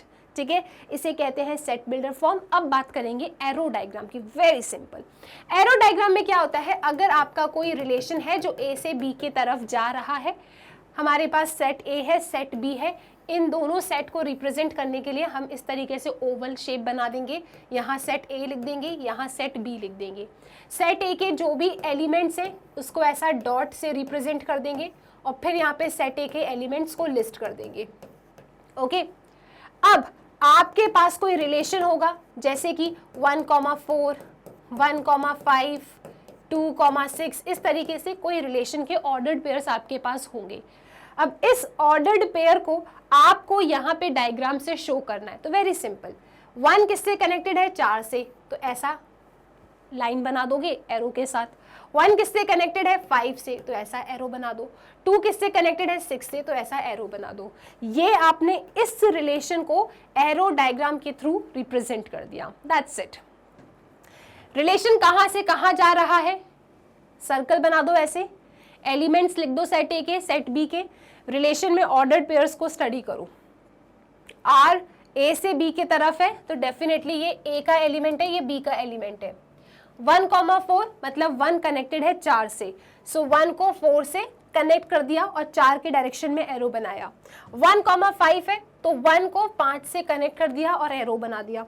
2,6 है तो 2 को 6 से कनेक्ट कर दिया, एरो बना दिया, ये आपका एरो डायग्राम है, दैट्स इट। और एग्जाम्पल ले लो, कुछ कम लगा एग्जाम्पल तो एक और एग्जाम्पल ले लो। मेरे पास ये रिलेशन रखा है 1 2 2 4 3 2 1 3 3 4। ये जो रिलेशन है ये सेट ए से सेट बी की तरफ मैंने डिफाइन किया है। ये जो रिलेशन है ये मैंने ए सेट से बी सेट की तरफ डिफाइन किया है। अब इसे एरो डायग्राम पे अगर रिप्रेजेंट करना है तो ये मैंने सेट ए बनाया, ये मैंने सेट बी बनाया। सेट ए के सारे एलिमेंट्स 1 2 3 4 5 यहाँ पे लिख दिया, ऐसा आप ऐसा डॉट भी बना देना साथ में, ठीक है। सेट बी के सारे एलिमेंट्स मैंने यहाँ पे लिख दिए, इस तरीके से ऐसा डॉट भी बना देना, नहीं भी बनाओगे तो भी दिक्कत नहीं है, ठीक है। ए सेट के सारे एलिमेंट, बी सेट के सारे एलिमेंट, रिलेशन ए से बी की तरफ डिफाइन है। अब रिलेशन के अंदर जो ऑर्डर्ड पेयर्स है उनको बस आपको ज्वाइन कर देना है। जैसे 1, 2 तो 1 का कनेक्शन आपने कर देना है 2 से। आप देख सकते हो ये लाइन 1 गया 2 के तरफ और यहाँ पे एरो बना दिया। फिर 2, 4 देखो ये एरो बनाना बहुत जरूरी है, ये शो कर रहा है कि रिलेशन कहाँ से कहाँ जा रहा है, कौन किससे कनेक्टेड है। ए से बी के तरफ आप जा रहे हो, ठीक है। चलो जी, फिर क्या है 2, 4 तो 2, 4 कहाँ गया, सॉरी 2 ये रहा, 2, 4 ये जा रहा है, आपने एरो बना दिया। 3, 2 सो दिस इज 3, 3, 2 ये जा रहा है, आपने एरो बना दिया। 1, 3 सो 1, 3 ये जा रहा है, आपने एरो बना दिया। 3, 4 ये जा रहा है, आपने एरो बना दिया। तो बस इतने ही कनेक्टेड है, बाकी कोई कनेक्टेड नहीं तो कोई दिक्कत नहीं है। इस तरीके से एरो डायग्राम बनाना है, वेरी सिंपल। रिलेशन ए से बी की तरफ जा रहा है, आपने क्या करना है बच्चे, आपको यहाँ सेट ए बनाना है, आपको यहाँ सेट बी बनाना है। सेट ए के एलिमेंट्स को लिस्ट कर दो, ये रहे सेट ए के एलिमेंट्स, सेट बी के एलिमेंट्स को लिस्ट कर दो, ठीक है। फिर देखो रिलेशन को 1 इज कनेक्टेड टू 2 तो 1 को 2 से जोड़ दो एरो बना के, 2 इज कनेक्टेड टू 4 एरो बना दो, 3 इज कनेक्टेड टू 2 ऐसा जोड़ दो एरो बना दो, 1 इज कनेक्टेड टू 3 ये आपने जोड़ा, ठीक है। 3 इज कनेक्टेड टू 4 ये आपने इसे कनेक्ट कर दिया, ये एरो डायग्राम हो गया। ये आपने रिलेशन को एरो डायग्राम से रिप्रेजेंट कर दिया। तो इस तरीके से हमने देखा कि हम किस तरीके से अपने रिलेशन को रिप्रेजेंट कर सकते हैं। We can represent our relation by roster form. How to represent, curly braces, ordered pair, comma लगाते जाओ। सेट बिल्डर फॉर्म में कैसे लिख सकते हो, कर्ली ब्रेसेस, सभी ऑर्डर्ड पेयर को ए कॉमा बी कह दो, बता दो ए कहाँ से आया बी कहाँ से आया और आपस में किस रूल से कनेक्टेड है वो रूल लिख दो। एरो डायग्राम में क्या है, एक सेट ए बनाओ एक सेट बी बनाओ, ए से बी की तरफ जा रहे हो तो बी की तरफ एरो बनेगी। रिलेशन को देखो कौन किससे कनेक्टेड है, वहां पे जाके आप एरो बनाते जाओ। 1 2 है तो 1 का कनेक्शन 2 से, 2 4 है 2 का कनेक्शन 4 से, और एरो बना दो 4 के डायरेक्शन में। इस तरीके से आप अपने रिलेशन को रिप्रेजेंट कर सकते हो। तो अभी हमने क्या क्या पढ़ लिया, जितना हमको पढ़ना था हमने सब पढ़ लिया। बेसिकली हम देख चुके हैं कि what is relation, Cartesian product से शुरुआत करी हमने, रिलेशन क्या होता है, कैसे रिप्रेजेंट करते हैं। रिलेशन के अंदर कुछ ऑर्डर्ड पेयर्स आते हैं, कौन से ऑर्डर्ड पेयर्स लेना है, डेफिनेशन लिखी होती है। हमने डोमेन सीखा, रेंज सीखा, कोडोमेन सीखा। रिलेशन ए से बी की तरफ है, entire second set B is known as codomain. इस रिलेशन में जो भी मेरे पहले एलिमेंट्स हैं उनका सेट डोमेन कहलाता है विदाउट रिपीटेशन। इस रिलेशन में जो ऑर्डर्ड पेयर्स के दूसरे मेंबर्स हैं उसका set is known as range. फिर हमने देखा कि total number of possible relations कितने बन सकते हैं, 2 की power P Q, where p is the number of elements in set A and q is the number of element in set B। ठीक है, ये बात क्लियर है सबको। चलो, तो ये इतना रिलेशन हमने पढ़ा। फिर हमने रिप्रेजेंटेशन ऑफ रिलेशन देखा कि रिलेशन को roster form, set builder form and arrow diagram से कैसे रिप्रेजेंट करते हैं। बस इतना ही हमको पढ़ना था, ठीक है। तो रिलेशंस पूरा पढ़ लिया है जितना हमको आना चाहिए। क्लास 11th में सारे कंसेप्ट हमने पढ़ लिया है, क्लास 12th में इससे थोड़ा आगे जाएंगे, लेकिन ये सब आपको याद रखना है। अभी हमारा ये लेक्चर ख़त्म नहीं हुआ, अब हम एनसीईआरटी के एग्जाम्पल्स सॉल्व करेंगे, ठीक है। तो चलो स्टार्ट करते हैं एग्जाम्पल्स। एग्जाम्पल देखिए आप लोग, लेट ए, आपके पास एक सेट है जिसके अंदर एलिमेंट्स है 1 2 3 4 5 6। Define a relation from A to A. इनने कहा है कि रिलेशन डिफाइन करना है आपको फ्रॉम ए टू ए। इसका मतलब relation is a subset of A cross ए, ठीक है जी। अब इस रिलेशन के अंदर जो ऑर्डर्ड पेयर्स है, इस रिलेशन के अंदर जो ऑर्डर्ड पेयर्स हैं वो कौन से होंगे, उसके लिए कुछ डेफिनेशन है। वो सभी ऑर्डर्ड पेयर्स आर के अंदर होंगे जिसका second element is equal to है x प्लस 1। वो सभी ऑर्डर्ड पेयर्स आपको रिलेशन में रखना है जिसका सेकेंड एलिमेंट पहले एलिमेंट से एक ज़्यादा है। और ये x कॉमा वाई में x और y कहाँ से आ रहे हैं, a सेट से आ रहे हैं। अंडरस्टूड है, क्योंकि रिलेशन सिर्फ a से a की तरफ गया है, तो कोई टेंशन वाली बात नहीं है। x भी मेरा a सेट में है, y भी मेरा a सेट में है। तो सबसे पहले इन्हें कहा है फर्स्ट पार्ट में depict this relation using an arrow diagram.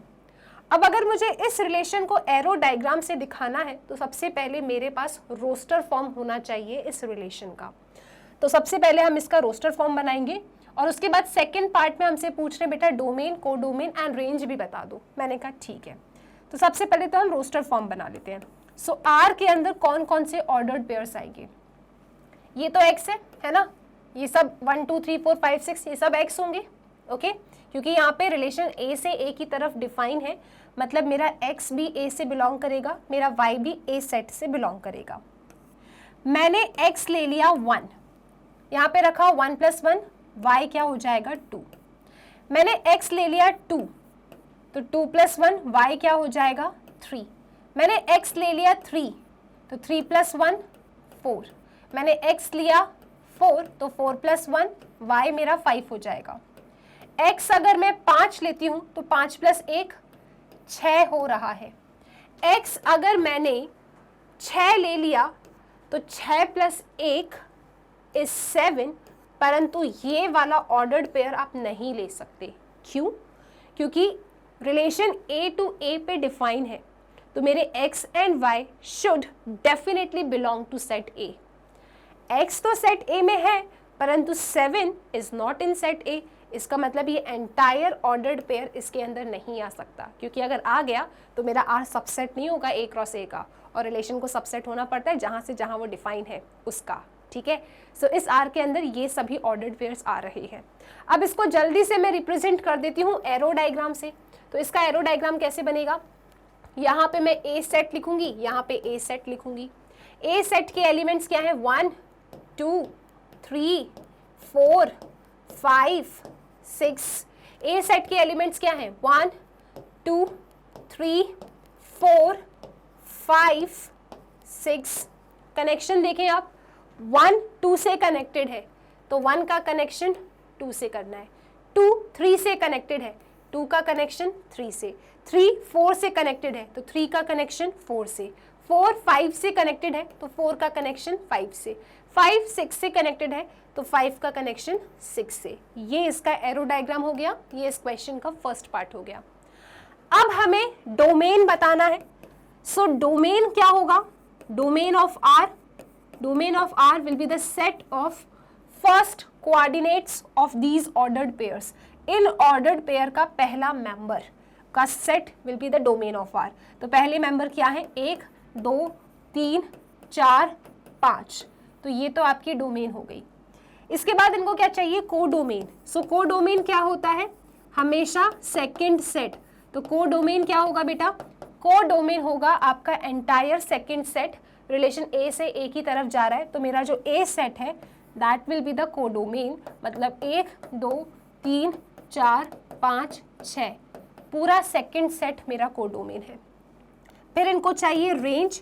तो रेंज क्या होगी इस रिलेशन की, range of R will be the set of, इस रिलेशन में जो ऑर्डर्ड पेयर्स है, इन ऑर्डर्ड पेयर्स में जो सेकंड एलिमेंट्स है उसका set will be known as range of R. तो रेंज क्या होगा, 2 3 4 5 6, तो ये सब रेंज हो जाएगा। चेक कर लो आप लोग, 2 3 4 5 6, 2 3 4 5 6। इस तरीके से आपने पहले एग्जाम्पल को उड़ा दिया। क्या ये क्वेश्चन 7 सबको समझ में आ गया, कैसे हमने सॉल्व किया। ए सेट गिवन था, रिलेशन ए टू ए था, मतलब R will be the subset of A cross A. अब इस ए क्रॉस ए में से कौन से ऑर्डर्ड पेयर मुझे आर में रखने हैं, वो ऑर्डर्ड पेयर एक्स वाई मुझे आर में रखना है जिसका second element is equal to पहले एलिमेंट से एक ज़्यादा। तो बस ठीक है, मैंने यहाँ पे x और y पता है a सेट से ही आना है, तो x को उठाया, y निकालती गई और ऑर्डर्ड पेयर्स बनाती गई। ए टू ए की तरफ जा रहे हैं, ए के एलिमेंट रखा, किससे किसका कनेक्शन करना है वो आपको आर के ऑर्डर्ड पेयर्स बता देगा। 1 2 है, 1 का 2 से कनेक्शन, 2 3 है, 2 का 3 से connection and so on. Domain आपको रिलेशन में रखे ऑर्डर्ड पेयर्स में जो पहले मेंबर्स होते हैं उनके सेट से मिलता है विदाउट रिपीटेशन। को डोमेन एंटायर सेकंड सेट होता है। रेंज रिलेशन में जो ऑर्डर्ड पेयर्स रखे हैं उन ऑर्डर्ड पेयर्स के जो दूसरे मेंबर्स हैं विदाउट रिपीटेशन, उसका set is known as range. तो ये आपका एग्जाम्पल 7 हुआ, स्क्रीनशॉट लीजिए। चलते हैं अपने अगले सवाल की तरफ, that is next example. Example number 8 को आप रीड कीजिए। एक फिगर है, ठीक है, ये क्या फिगर क्या शो करता है? It shows a relation between the set P and Q। ये आपके पास एक सेट P है, ये आपके पास एक सेट Q है। सो P से Q की तरफ एक रिलेशन को इस फिगर ने डिपिक्ट किया है। ओके, अब मुझे कैसे पता P से Q की तरफ है? ये एरो बता रही है। P सेट से Q सेट की तरफ एरो है, मतलब जो रिलेशन है हमारा, it is defined from the set P to Q।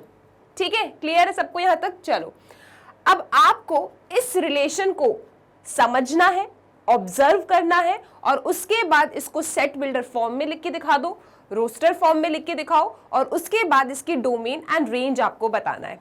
तो ठीक है, सबसे पहले अगर मैं बात करूं सेट बिल्डर फॉर्म की, तो सेट बिल्डर फॉर्म में क्या होता है? सेट को बिल्ड किया जाता है।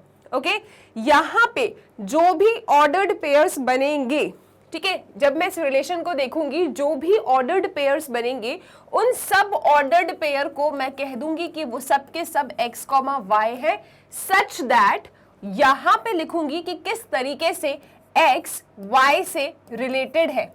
ठीक है, किस तरीके से जो x है वो y से रिलेटेड है, वो डेफिनेशन मुझको यहां लिखनी होगी, और साथ ही साथ ये बताना होगा कि x कहां से आया और y कहां से आया। इस तरीके से जब आप अपने रिलेशन को रिप्रेजेंट करते हो तो उसे आप सेट बिल्डर फॉर्म कहते हो। ठीक है, अभी लिख के दिखाया नहीं है, बस आपको एक बार मैं रिवाइज करवा रही हूं कि सेट बिल्डर फॉर्म में किस तरीके से आप अपने सेट को लिखते हो। सबसे पहली चीज, सेट बिल्डर फॉर्म में जितने भी आपके ऑर्डर्ड पेयर्स इस रिलेशन में हैं, उन ऑर्डर्ड पेयर्स को आप देखोगे, उन सबको x, y कह दोगे, फिर बैठ के सोचोगे कि ये पहला एलिमेंट दूसरे एलिमेंट से कैसे रिलेटेड है, उस डेफिनेशन को डिकोड करके अपने सेट में लिख दोगे, और साथ में बता दोगे कि x कहाँ से आया और y कहाँ से आया। जब इतना पूरा काम आप कंप्लीट करोगे तो आपका जो सेट है वो सेट बिल्डर फॉर्म में रिप्रेजेंट हो जाएगा। ठीक है, क्लियर है? चलो, अब सबसे पहले काम करते हैं अपन, सेट बिल्डर फॉर्म में लिखने से पहले इस क्वेश्चन का सेकंड पार्ट सॉल्व करते हैं। अपने इस रिलेशन को रोस्टर फॉर्म में लिख के दिखा देते हैं, क्योंकि रोस्टर फॉर्म में लिखना थोड़ा आसान है। देखो जरा, इस क्वेश्चन का जब मैं सेकंड पार्ट सॉल्व करने जाऊंगी तो भैया रोस्टर फॉर्म में लिखना ना बड़ा आसान होता है इस सेट को, क्योंकि रोस्टर फॉर्म में क्या करते हो आप?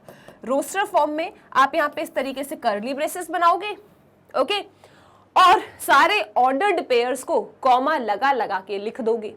कौन कौन से ऑर्डर्ड पेयर आएंगे? आप देख रहे हो 9 कनेक्टेड है 3 से, चेक करो, यहां से स्टार्ट हुआ ये लाइन और ये जा रही है यहाँ पे, और एरो भी इस तरफ है, मतलब 100% रिलेशन मेरा P से Q के तरफ है। P के एलिमेंट का पेयर Q के एलिमेंट के साथ बना है, तो ऑर्डर्ड पेयर का जो पहला मेंबर होगा वो P सेट से आएगा, ऑर्डर्ड पेयर का जो दूसरा मेंबर होगा वो Q सेट से आएगा। तो जो हमको पहला एलिमेंट मिल रहा है दैट इज 9,3। ओके, इसके साथ आपका ये जो P एलिमेंट है it is also connected to -3। देखो जरा डायग्राम को, ये -3 से भी कनेक्टेड है, ये एरो हमको शो कर रहा है। तो जो नेक्स्ट ऑर्डर्ड पेयर है दैट इज 9,-3। ओके, इसके बाद आप अगला ऑर्डर्ड पेयर ले लीजिए। अगला ऑर्डर्ड पेयर क्या है? 4। दिस 4 इज कनेक्टेड टू 2, तो 4 का पेयर बना है 2 के साथ, तो 4,2। उसके बाद 4 का पेयर बना है किसके साथ? चेक करो, -2, तो नेक्स्ट लिखेंगे आप 4,-2। इसके बाद आप 25 को पकड़ लीजिए। 25 का पेयर बना है बेटा 5 के साथ, तो यहाँ पे लिखोगे 25,5। अच्छे से लिख लेते हैं इसको अपन, 25,5। इसके बाद आप देखो 25 का पेयर -5 के साथ भी बना है, तो नेक्स्ट आप लिखेंगे 25,-5। तो ये आपका रिलेशन रोस्टर फॉर्म में आपने रिप्रेजेंट कर लिया। आप देख सकते हो पी सेट के जितने भी एलिमेंट हैं, जिस भी तरीके से वो क्यू सेट के एलिमेंट के साथ कनेक्टेड है, उन सब को हमने ऑर्डर्ड पेयर बना बना के कॉमा लगा लगा के लिख दिया। 9 3 से कनेक्टेड है, 9 -3 से कनेक्टेड है, वो लिखे हैं आपके दो ऑर्डर्ड पेयर। 4 2 से कनेक्टेड है, 4 -2 से कनेक्टेड है, ये दो ऑर्डर्ड पेयर सामने रखे हैं। 25 5 से कनेक्टेड है, 25 -5 से कनेक्टेड है, और ये आपके ऑर्डर्ड पेयर्स यहाँ पे हैं। रोस्टर फॉर्म में लिखना मुश्किल नहीं है, जिसका जिससे कनेक्शन है बस उनको पेयर बना के लिखते जाओ। सेट बिल्डर फॉर्म में अब आपको थोड़ा सोचना पड़ेगा। सेट बिल्डर फॉर्म में क्या होगा यहाँ पे, बेसिकली ये सेकंड क्वेश्चन हो गया अपना। फर्स्ट क्वेश्चन का सोल्यूशन ना मैं यहाँ पे लिख रही हूँ। तो सेट बिल्डर फॉर्म में कैसे लिखा जाता है, मेरे जितने भी ये ऑर्डर्ड पेयर्स आए हैं, ध्यान से देखो, ये जितने भी ऑर्डर्ड पेयर्स आए हैं, इन सब के सब ऑर्डर्ड पेयर को मैं x, y से रिप्रेजेंट कर रही हूं। ये सब के सब ऑर्डर्ड पेयर को हम क्या लिख रहे हैं कि भैया तुम तो x, y हो। ये सब के सब कौन है, ये x, y है। अच्छा, अब इन फर्स्ट मेंबर और सेकंड मेंबर के बीच में क्या कनेक्शन है, उस कनेक्शन को शब्दों में लिख दो आप। तो आप देख सकते हो कि ठीक है, ये सब के सब मेरे x, y है, such that x is the square of y, x is square of y। Check करो, अगर ये x है, ये y है, तो x क्या है बेटा, x y का स्क्वायर है। y अगर 3 है तो x आपका 9 है। y अगर -3 है तो -3 का स्क्वायर 9। x क्या है, x स्क्वायर है y का। ठीक है, क्लियर है। और साथ में ये x एंड y कहाँ से उठाने हैं आपको, x उठाना है आपको p सेट से एंड y उठाना है आपको q सेट से, और इस तरीके से आपने इस रिलेशन को बंद कर दो। ये आपने सेट बिल्डर फॉर्म में लिख दिया। सेट बिल्डर फॉर्म में एक बार देखो जरा आप लोग, हमने किस तरीके से लिखा है, बस इसको आपको याद रखना है कि यहाँ पे इन सब के सब ऑर्डर्ड पेयर को मैंने x, y कह दिया है। क्या कह दिया है मैंने, x, y कह दिया है इन सब के सब अपने ऑर्डर्ड पेयर को। फिर सोचा है कि आखिरकार पहले मेंबर और दूसरे मेंबर में क्या कनेक्शन है, तो मैं साफ साफ देख के समझ सकती हूँ, पहला मेंबर दूसरे मेंबर का स्क्वायर है। -5 का स्क्वायर 25, 5 का स्क्वायर 25, -2 का स्क्वायर 4, 2 का स्क्वायर 4। तो जो मेरा पहला मेंबर है, it is the square of second member. ठीक है, और पहला मेंबर कौन से सेट से उठाना है, पहला मेंबर p सेट से उठाना है, दूसरा मेंबर q सेट से उठाना है, तभी तो ये कनेक्शंस आपको मिले जाके। ठीक है, सो ये रिलेशन आपका सेट बिल्डर फॉर्म में हो गया, ये रिलेशन आपका रोस्टर फॉर्म में हो गया। राइट, अब इस क्वेश्चन ने हमसे कहा था कि यार डोमेन भी बता दो और साथ में आप रेंज भी बता दो। मैंने कहा डोमेन और रेंज कहाँ से बताते हैं, रिलेशन को देख के बताते हैं। रोस्टर फॉर्म में लिखा है, बहुत अच्छी बात है। इस रोस्टर फॉर्म में उन सब एलिमेंट का सेट जो फर्स्ट मेंबर है ऑर्डर्ड पेयर के, दे ऑलवेज फॉर्म डोमेन। तो यहाँ पे ऑर्डर्ड पेयर के जो पहले पहले मेंबर्स हैं वो कौन है, 9 4 एंड 25। सो 9 4 25 ये आपके डोमेन हो जाएंगे इस रिलेशन के। सो डोमेन क्या आ रहा है, 9 4 25। Domain is 9 4 and 25। तो set of first elements of the ordered pair, in ordered pair में जो पहले एलिमेंट का सेट है विदाउट रिपीटेशन, क्योंकि सेट में रिपीटेशन का कोई मतलब नहीं होता, तो ये सब के सब क्या हो जाएंगे, डोमेन हो जाएंगे। रेंज क्या होगा बच्चे, रेंज क्या होगा इसमें, रेंज होगा it is the set of second elements of the ordered pair. तो इन ऑर्डर्ड पेयर में जो दूसरे दूसरे एलिमेंट है उनका set without repetition forms range. तो रेंज क्या होगा, 3 -3 2 -2 5 -5। तो ये आपकी रेंज है। तो रेंज कहां से देख के बताते हो, रेंज क्या होता है, ऑर्डर्ड पेयर के दूसरे एलिमेंट, 3 -3 2 -2 5 -5, तो ये रेंज हो जाएगा। इस तरीके से आपका एग्जाम्पल 8 फिनिश हो जाता है। तो ये वाला क्वेश्चन ना काफ़ी इंपॉर्टेंट है, एक्सरसाइज में भी मेंशन है। आपको एक डायग्राम डिपिक्ट कर दिया जाएगा, उस डायग्राम को डिकोड करना है, सबसे पहले रोस्टर फॉर्म लिख लेना, फिर रोस्टर फॉर्म में सारे ऑर्डर्ड पेयर्स को ऑब्जर्व करोगे तो सेट बिल्डर फॉर्म लिखना आसान हो जाएगा, और रोस्टर फॉर्म को देखकर ही आप आसानी से डोमेन एंड रेंज बता सकते हो। डोमेन क्या होता है, ऑर्डर्ड पेयर के जो पहले पहले एलिमेंट है विदाउट रिपीटेशन उनका सेट डोमेन कहलाता है। रेंज क्या होता है, ऑर्डर्ड पेयर के जो दूसरे दूसरे एलिमेंट होते हैं उनका सेट रेंज कहलाता है। इस तरीके से एग्जाम्पल 8 फिनिश हो जाता है। आई होप ये एग्जाम्पल सबको क्लियर है। Okay, it's one of the easiest chapter, I think कोई समस्या नहीं है। लास्ट एग्जाम्पल पे चलते हैं, एग्जाम्पल नंबर 9। एग्जाम्पल नंबर 9 में क्या है, आपके पास एक ए सेट है और एक बी सेट है। आपको बताना है number of relations from A to B. A set से बी सेट की तरफ कितने रिलेशंस बन सकते हैं, वो नंबर ऑफ रिलेशंस आपको बताना है। बहुत सिंपल क्वेश्चन है। देखो जरा, ए सेट में 2 एलिमेंट हैं 1 एंड 2, बी सेट में भी आपके पास 2 एलिमेंट्स हैं 3 एंड 4। ठीक है जी, आपको number of relations from A to B बताना है कि बेटा ए सेट से बी सेट की तरफ कितने रिलेशंस बनेंगे। ठीक है, हाउ मेनी रिलेशंस, ये आपको बताना है। कितने रिलेशंस बना सकते हो ए सेट से बी सेट की तरफ। तो मैंने कहा ठीक है, एक काम करते हैं, ए सेट से बी सेट की तरफ कितने रिलेशन बनेंगे। तो यार हम जानते हैं कि यार अगर ए से बी की तरफ जाना है तो रिलेशन तो सबसेट होता है ए क्रॉस बी का।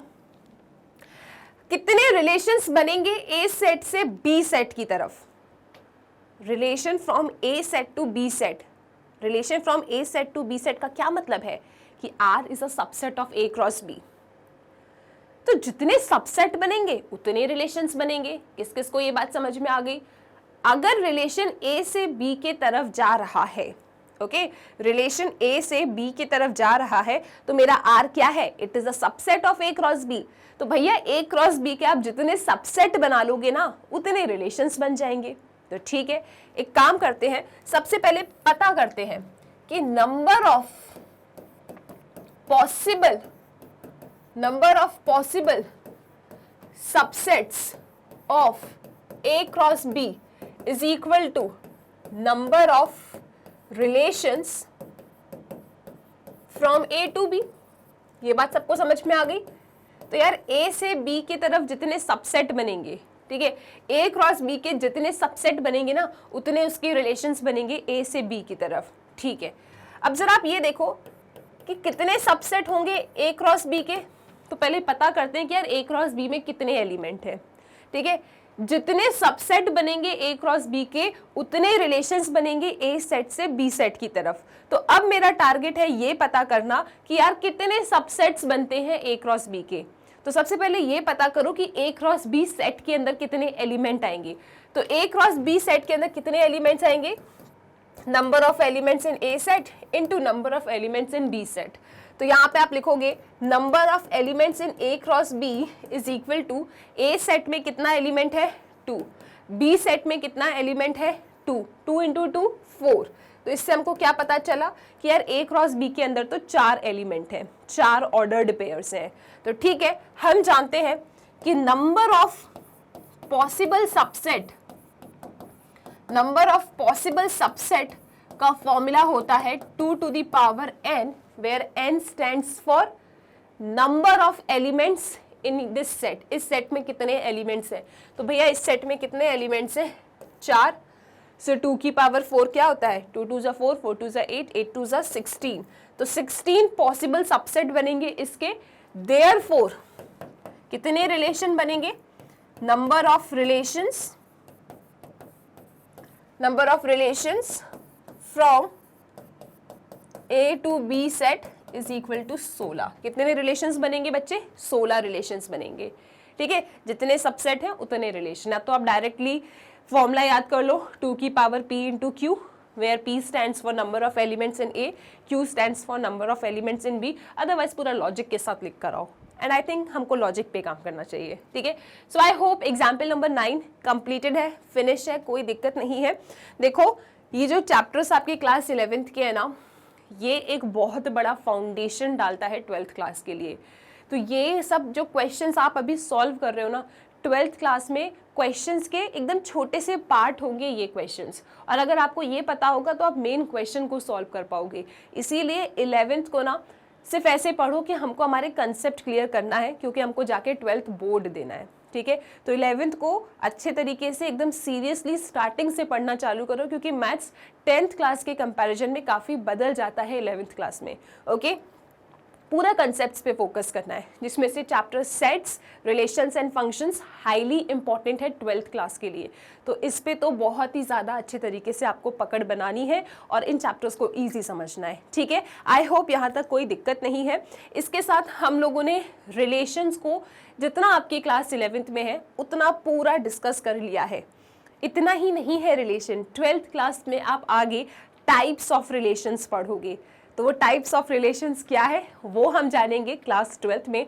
टिल देन रिलेशन क्या होता है, रिलेशन को कैसे डिपिक्ट करते हैं, कितने रिलेशंस पॉसिबल होते हैं, डोमेन क्या है, रेंज क्या है, को डोमेन क्या है, बस इतना सा टॉपिक आपको अच्छे से पकड़ के रखना है और इतना टॉपिक सीख के रखना है। That's it, okay. I hope यहाँ तक सब क्लियर है।